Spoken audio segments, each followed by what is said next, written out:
नमस्कार। भारत के जंगलों में आग एक साजिश या हकीकत, आइए इस पर एक विश्लेषण करते हैं। पिछले 6 माह में के अंदर लॉकडाउन के बाद अगस्त सितंबर से लेके अब तक भारत के जंगलों में 10,000 से अधिक स्थलों पर आग लग चुकी है। क्या यह एक साजिश है या प्राकृतिक घटना? कुछ लोग वन अधिकारी ये कहते हैं कि लोग बीड़ी सिगरेट जलाकर फेंक देते हैं या सूखे पत्तों को जलाने के लिए माचिस लगा देते हैं और वह आग धीरे धीरे बेकाबू हो जाता है, फैलता जाता है।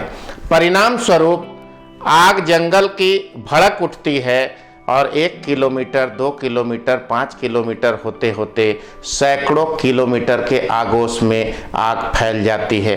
परिणाम ये होता है कि जो जंगली जानवर हैं, छोटे जंगली जानवर जो ज़्यादा दूर तक चल नहीं सकते, खरगोश, हिरन जैसे छोटे जंगली जानवर झुलस कर वहीं मर जाते हैं। लेकिन बड़े जंगली जानवर, चीता, बाघ, भालू, हाथी जैसे जंगली जानवर आग से खुद को बचा के पास के जंगल से सटे गांव और बस्तियों की ओर आते हैं। परिणाम स्वरूप इसकी तबाही गांव वालों को झेलनी पड़ती है। वो गांव में आकर जंगली जानवर कहर बरपाते हैं और कभी कभी गांव के लोगों के मुठभेड़ में जंगली जानवर मारे जाते हैं। आखिर क्यों लगती है जंगल में आग? क्या बीड़ी सिगरेट या सूखे पत्तों को जलाना ही है? मुझे ऐसा लगता है कि जानबूझकर जंगलों में आग लगाई जाती है। माफिया लकड़ी चोरी के चलते जंगलों में आग लगा देते हैं। लकड़ियों की तस्करी होती है। बेशकीमती जंगली लकड़ियां जो धीरे धीरे समाप्त प्राय है, उसमें आग लगाने से लोगों को हिसाब किताब रखने में असुविधा होती है। सरकारी आंकड़े आग लगा देने के बाद लकड़ियों का कोई हिसाब नहीं रख पाता और स्थानीय जंगल के प्रशासन से मिलकर लकड़ियों की तस्करी की जाती है। पहली बात। दूसरी बात, आसपास के नदी नाले झरने में आग की लपटें फैलती है।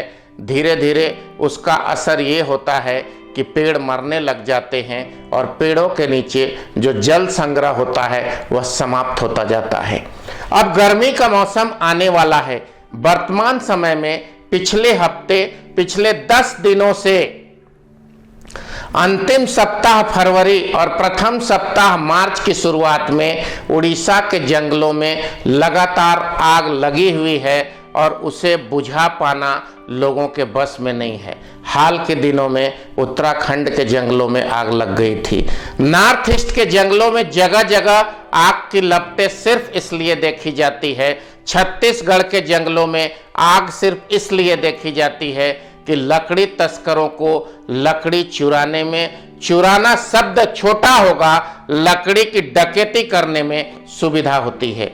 यह आग जंगल की एक साजिश है। इसे प्रशासनिक स्तर पर अगर नियंत्रित नहीं किया गया तो प्रकृति अनियंत्रित हो रही है, हो चुकी है। प्रकृति यदि सृष्टि का नियंत्रण खुद के हाथ में लेती है तो परिणाम इंसान को भुगतना होगा। इंसान पानी के अभाव में मरेगा। इंसान, जीव जंतु श्वास ऑक्सीजन के अभाव में मरेगा और इसके जिम्मेवार वो माफिया होंगे, वो लोग होंगे जिन लोगों ने साजिश के तहत जंगलों में आग लगाई है और जंगल की सुरक्षा में लगे लोग जो खुद ही एक माफिया बन चुके हैं।